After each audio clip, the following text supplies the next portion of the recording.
Hello. Hi. Welcome home. So good to see you. You too. What resilience has been required for you to be sitting up here today? How have you found the resilience personally to be here with us? You know, I'm no stranger to hard times, so. See, you cried and you made me cry. Just digging deep, honestly. You know, you're going to be faced with adversities throughout your life. This was a pretty big one, but I just kind of relied on my hard work, getting through it. I know this sounds so small, but, you know, dying in practice, you know, and just hard workouts. You find a way to just grind it out. Just put your head down and just keep going. Just keep moving forward. You know, you can never stand still, and that was my thing. Just never be still. Never get too focused on the now, and just, you know, looking forward to, you know, what's to come.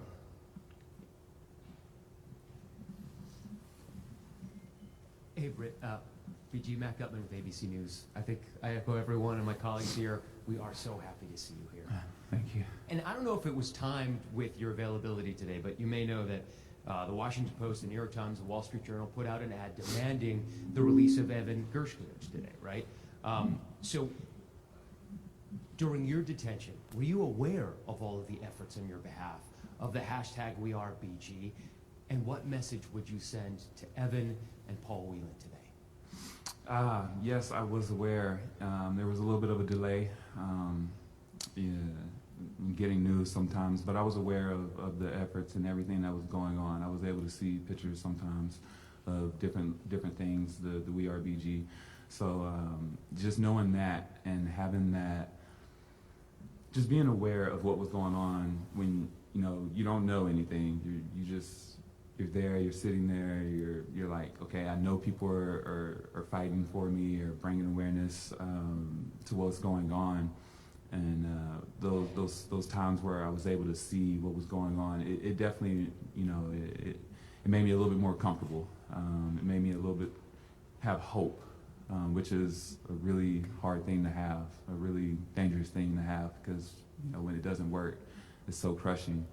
And I would say to everyone that is wrongfully detained right now across the world, stay strong, keep fighting, don't give up, just keep waking up, find a little routine and stick to that routine and as best you can. I know that's what helped me, just finding little things, if it was just whatever it was, you know.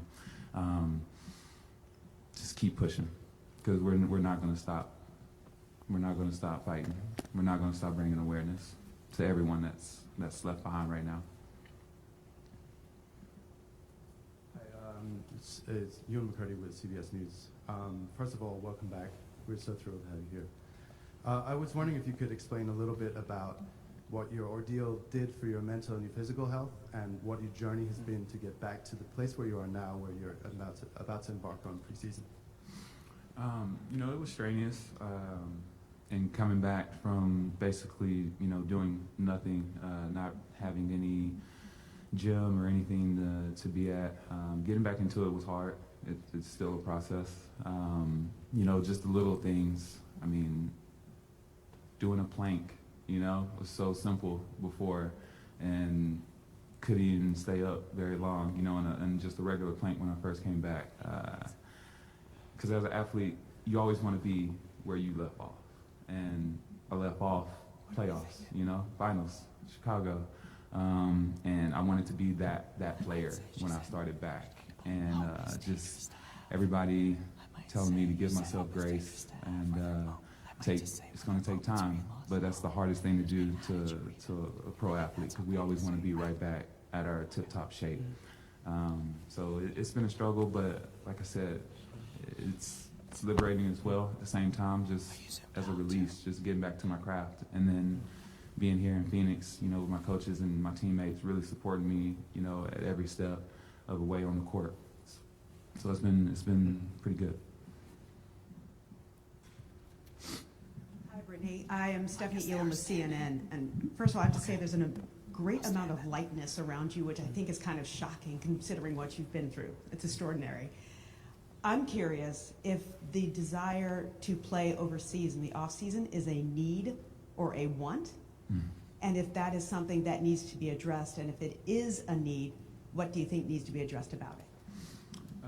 Well, I can say for me, I'm never going overseas to play again unless I'm representing my country at the Olympics. You know, if I make that team, that would be the only time I would leave the U.S. soil, and that's just to represent the USA.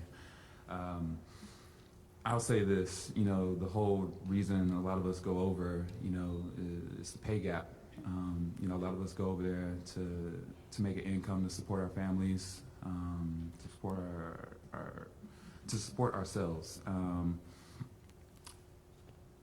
So I don't knock any player that wants to go overseas and, you know, make a little bit extra money. I'm hoping that our league continues to grow, and with as many people in here right now covering this, I hope you continue, like I said, to cover our league, bring exposure to us.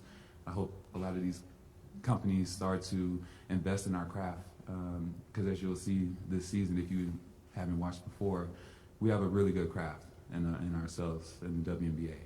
And it's a shame that we have to leave our families for holidays. I mean, you're missing everything being away, but at the same time, as much as I would love to, you know, pay my light bill for the love of the game, I can't, you know.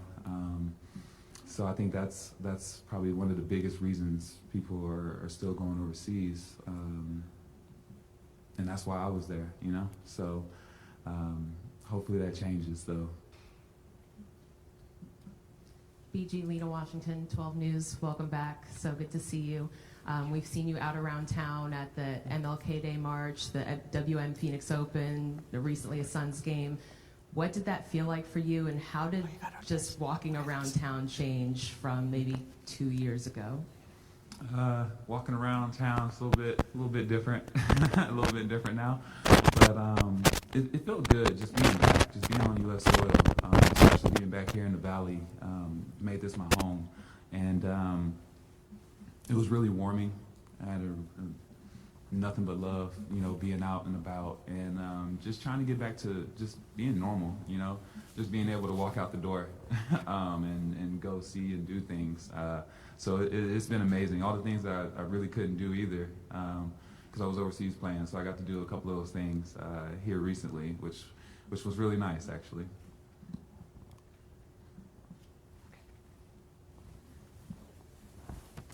Hi, Brittney. Nick Soletti from ABC 15 here in Phoenix, and I just want to welcome you back to the Valley. I think I speak for everyone who is just thrilled to see you back here where you belong.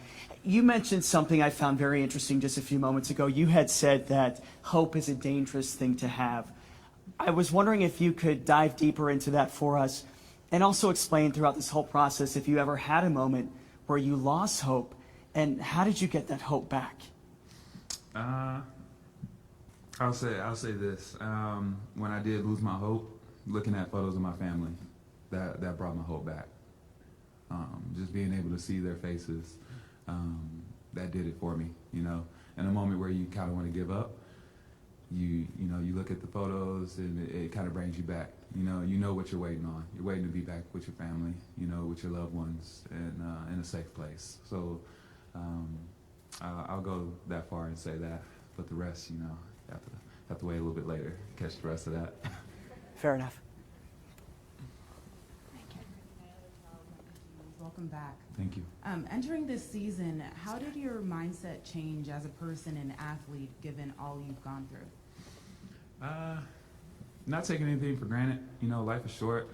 Things can change at the stroke of a match. So going into this season, just appreciating everything. I mean, you know, the things that I always say, you know, appreciate every moment, you know, don't take it for granted. But it's so true. Once something like this happens to you, like when people say that, it hits home, like it hits closer to you. So just taking it all in. I mean, just walking in to the arena, one day I had a workout here, and they had, you know, Mercury all around and everything, and it was just such a surreal moment. No one was in there. I was the first one to walk on the court, and it hit me hard, you know. So just looking forward to all those moments, just walking in on the first home game, the grind, you know, the sweat, blood. Hopefully not too much blood, because that means injuries, so hopefully not too much of that.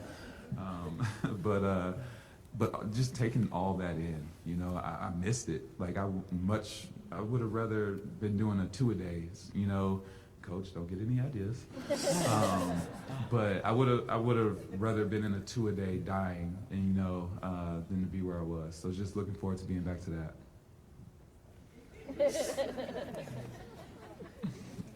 Yeah, Brittney, M.A. Vogel from ESPN.com. You've said really throughout your career that basketball was a sanctuary for you. Has it felt like that coming back? You talked about you want to be back where you were. Has it felt like a sanctuary, and where do you think you are as a player at this point, and where can you reach during this season?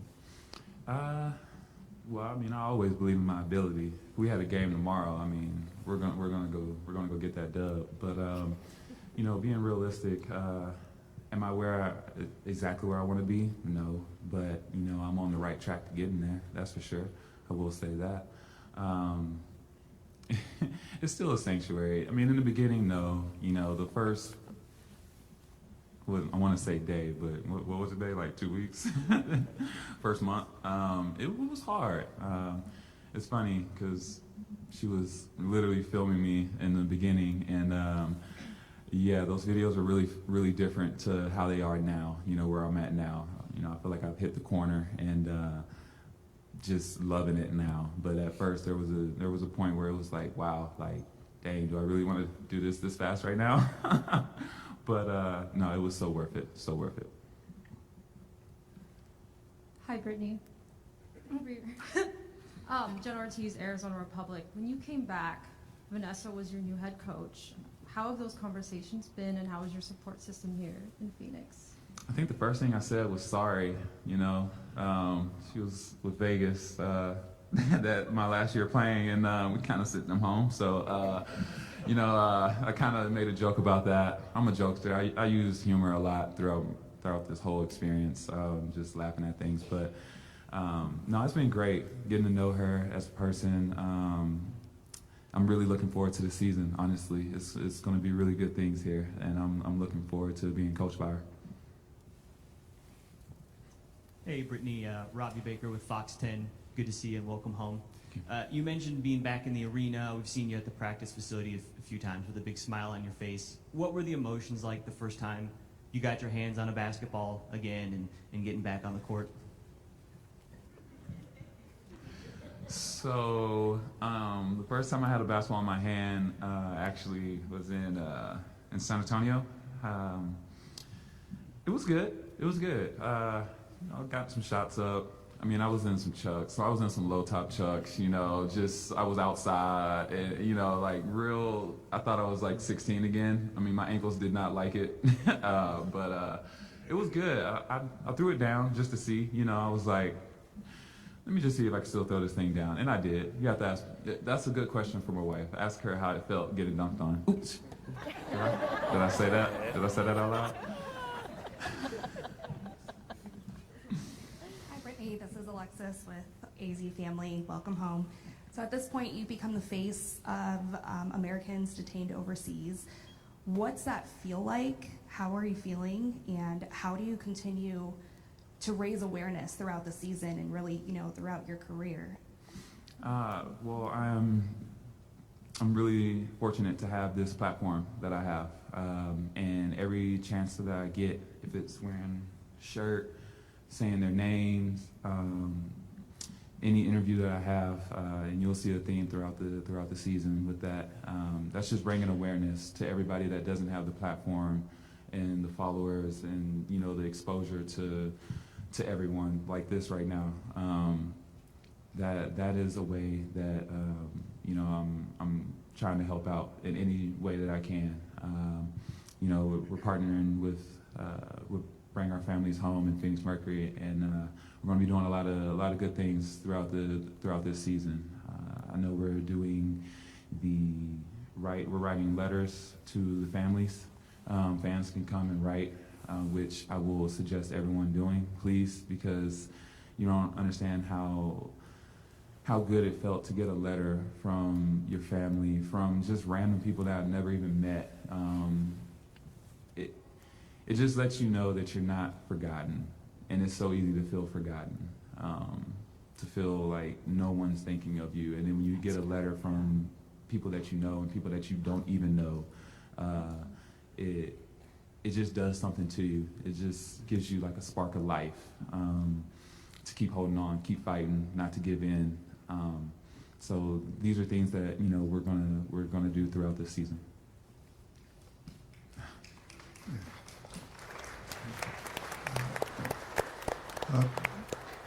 Good morning, Brittney. I'm Bill Roden from ESPN Landscape. It's really great to see you. It's good to know the prayers have been answered. The question, you've always represented so much throughout your entire career about access and, being able to do stuff. And I hate to put one more thing on your plate, but there are a number of states who are aggressively moving to prevent transgender athletes playing. And I was wondering, again, I hate to put one more thing on your plate, but in terms of on your radar, where is that?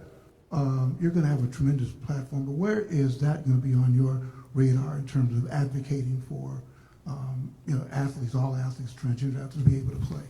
Oh, I mean, that ranks high on the list of things that I'll be fighting for and speaking up against. Everyone deserves the right to play. Everyone deserves the right to come here, sit in these seats, and feel safe, and not feel like there's a threat or they can't be who they are, or like it's just all eyes on them. So I think it's a crime, honestly, to separate someone for any reason. So I definitely will be speaking up against that legislation and those laws that are trying to be passed, for sure. Hey, Brittney, Chris Rim, New York Times. Two questions for you. Have you spoken with Evan, the reporter from the Wall Street Journal, or his family at all? And secondly, when you returned, did you feel any worry or guilt or any type of burden because you came home earlier than some others who were detained longer than you? Mm-hmm. If I could have went and got them out or any of that, of course I would have. I think everybody, President Biden, if he could just go over there right now and just grab everybody that's been left behind, I think he definitely would. Of course.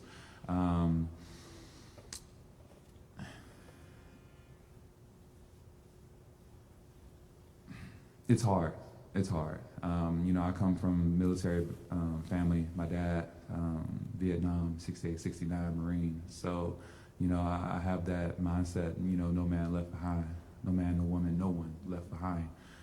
So, it hurts. It hurts because no one should be in those conditions. Like, hands down, no one should be in any of the conditions that I went through or they're going through. So, I hope that everyone continues to bring awareness and fight to bring home everyone. Can you re-say the first part of your question? I'm sorry about that. Yes. So I haven't spoke directly, but I do know that my team, Wasserman and my agent, they have been in touch with the family a lot and helping out with just sharing knowledge, which is a big thing. Everybody speaking, talking, sharing what they know. It goes a long way because you're in foreign territory, you're in unknown waters, so there's a lot that we might know that they didn't know. So there's been a lot of communication between both teams. Brittney, Jeff Metcalf. Jeff Metcalf right here. Hey. Welcome home. A couple things. One, Diana's still playing. What's it like being back and having another season or two with Diana ahead? And then also going back to the bubble. When you left, you got a lot of mental health. You've spoken about your mental health help that you got after that. How important was that in dealing with what you had to deal with in Russia? That helped a lot. You know, I've always promoted, you know, talking to a counselor, seeking therapy, any tool that'll help you, you know, get to a good centered place. And I'm still doing that as of right now. You know, that'll never change. I think it's good to have someone to talk to, you know. So much goes on in this world. We see so much, we're exposed to so much on social media that, you know, it's just a lot. And it's nice to have someone to talk to. Playing with Dee, I mean, who wouldn't want to play with a walking fossil? No, I'm playing. She's gonna kill me. She's gonna kill me. No, I'm just so glad. I was really worried, honestly. Like, legit, I was worried. I thought she was gonna like retire on me or something while I was gone, or I would miss it, and that honestly was killing me. Knowing that you know was a possibility. So I'm really thankful that you know she's still here. She hates it, but you know she's a mentor. I look up to her. You know, how could you not when you have the GOAT, you know, right next to you? So I'm really thankful to have her another year here in Phoenix. Like I'm looking forward to getting out there on the court. Hey, BG. Sabrina Merchant, The Athletic. You kind of alluded to this already, but after the year that you had, how are you so certain that you wanted to play in the WNBA this year, and how were you certain that you'd be able to play so quickly after you came back? Oh, man. I mean, I've said it before. You know, I believe in me. I believe in what I can do. I know that I can, if I put my mind to it, you know, I can achieve any goal. And, you know, I'm not trying to sound big-headed, but I just really, you know, I bet on me. And I have all the resources here to help me get to that point where I can play. And it was no question to be back in the WNBA, back in Phoenix and playing.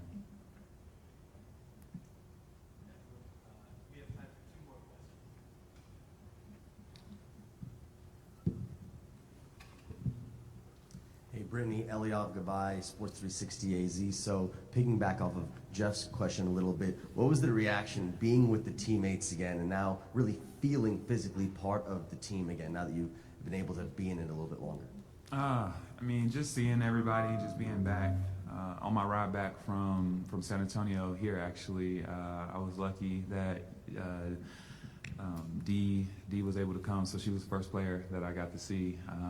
You know, Vince was there, and it was just really good, just seeing them. It was like a relief. Like, it was once, I've said it before, it's hard to really realize it's happening. You know, it's like, I'm really here. Like, this is really my teammates here. So it was just liberating. It was so great to be on that plane, riding back with her, and then seeing everybody at the gym. It was crazy. Oh man, it was such a good feeling. Hi, Brittney. I'm Sydney from USA Today. What did it feel like first when you were gone, but also when you came home, to have not only the WNBA community rally around you, but also the LGBTQ community fight for you and support you?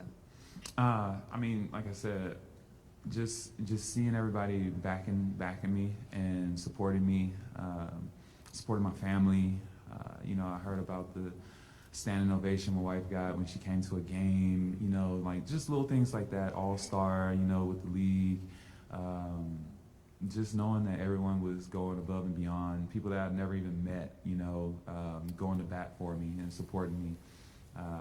It really shows how much you've kind of impacted, or you know, touched so many different people in a different way. So I was just abundant of joy, honestly, I will say. Thank you so much, Brittney. Thank you, everybody.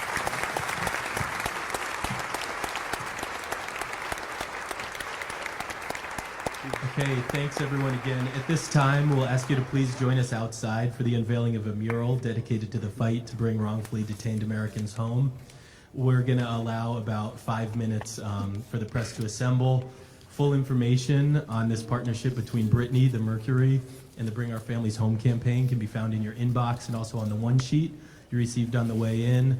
Following the unveiling, please join us back inside for a light breakfast reception. And again, we appreciate all your attendance. Thank you. Interesting, a light breakfast. You're all Okay. I want to look at the email again, just in case there is a gaggle. I want to see, do they need us to ask a question for Holmes? Yeah, I asked. Okay. And is it about the economy or? Oh. Okay. We have, oh, you know what, my coffee. Oh, you did? Thank you, honey. Okay. All right. So everyone's going that way, it looks like? Everyone's going that way. Yeah. Do you want to go kind of get a spot, stay mic'd up? Yeah. I'll see if I can help you. Okay. Okay. Kelsey's gonna get it, okay?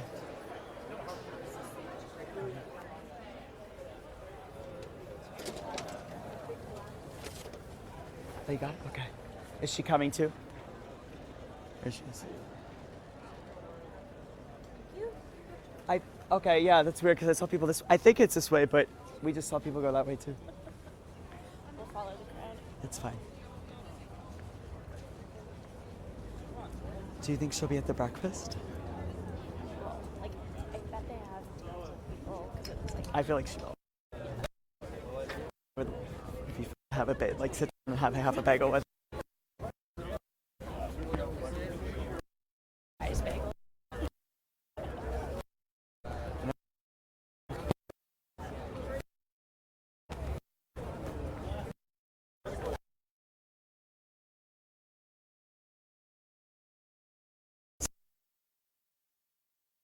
Good on my part. There. Oh, to me, that's right. Okay. Garage door. Want to get with Steven? Yeah. Let's hear. Get out of you got it. Yeah. Yeah. You got that? Well, I'm sorry. No way. Okay. Oh my God. We'll go next to Steven over here. Yeah. Yeah.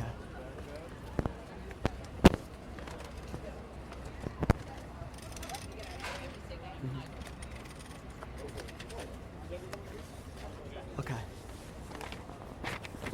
Oh, that's cool. It like moves.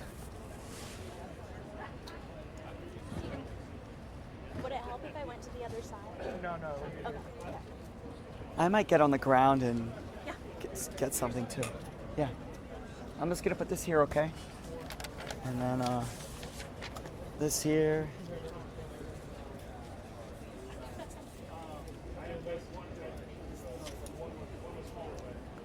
Okay.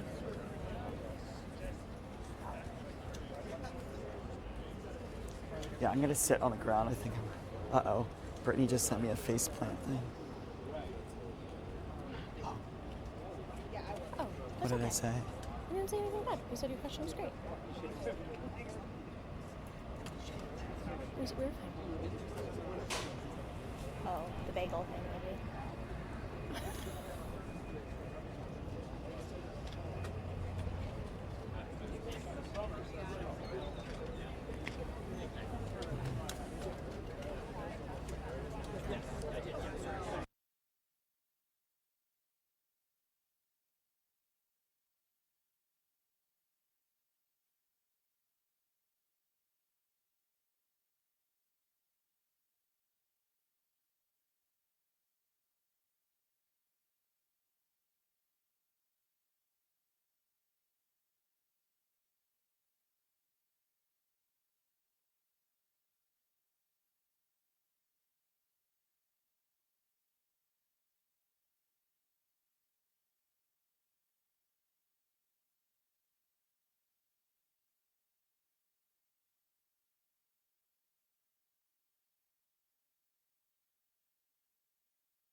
Very likely.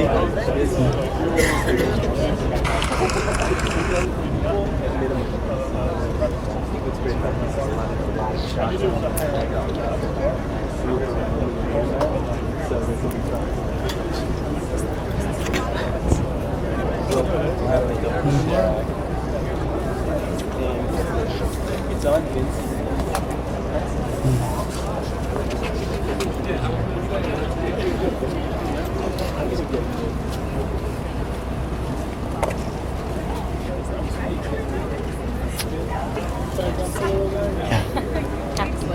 Yeah.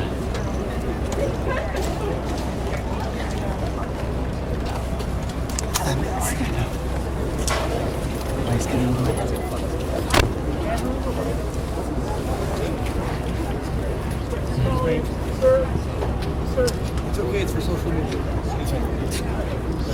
Sir, countdown? Hey, you gotta move. Do a countdown. Yeah. Ready? 3, 2, 1.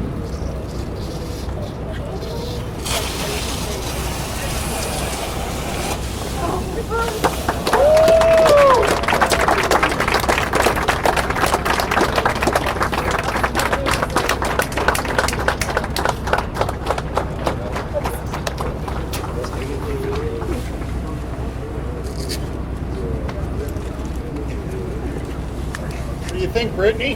This is amazing. Wow. Brittney's gonna bring all these people home. We are together. Yeah, we will.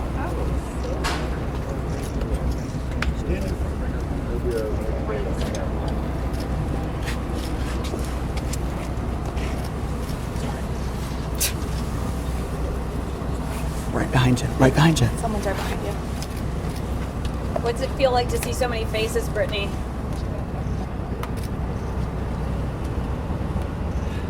Crazy to think so many people, so many families, you know, are not here right now. I was able to come back and have that feeling, and now I want everybody else to have that same feeling that I have. What do you feel in your heart when you see this? Find everything in me not to cry right now, honestly, like holding it back in. It's a lot of work. A lot of work, we gotta get that. What's it like to have the Footprint Center and your team back all these people right behind you? It means everything. It lets me know I'm at the right place, I'm in the right organization. I know that. And I know when they say they're going to do something, they're going to do it. Every time I've asked them to help me with something, if it's hurricane relief or tragedy, helping the homeless, they've always done it. And we go all the way through to the end. So I know we're going to go all the way to the end on this.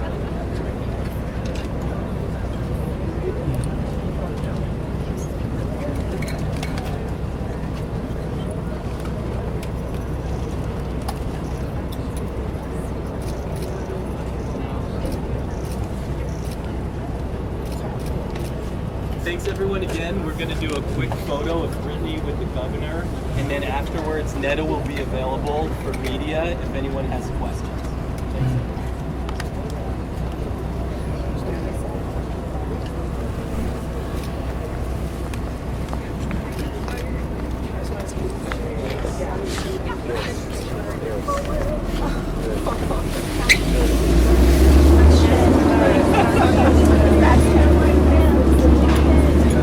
That's the chin. It's beautiful. Excuse me.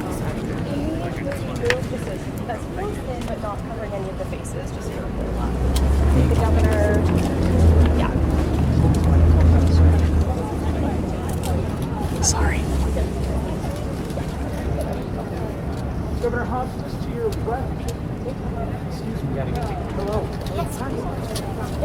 All right. Sorry. I'll get it right now. I want to.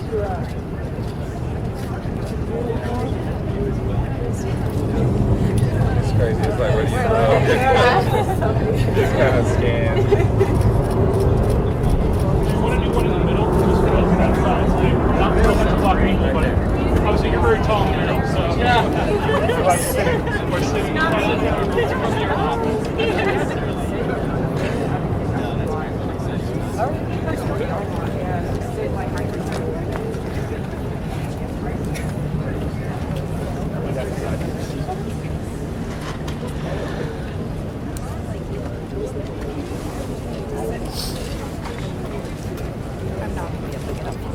know, my knees are like locked in.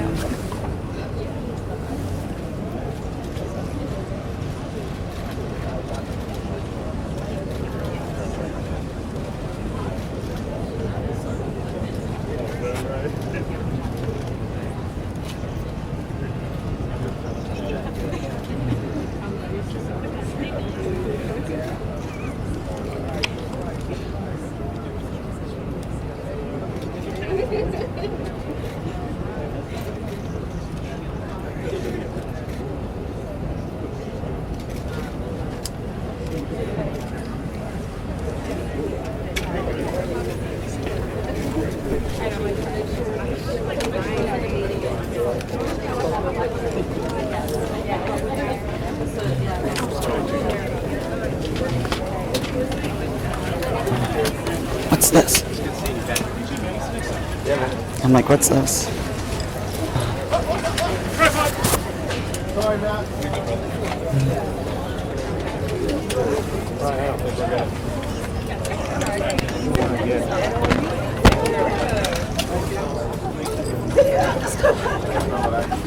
good.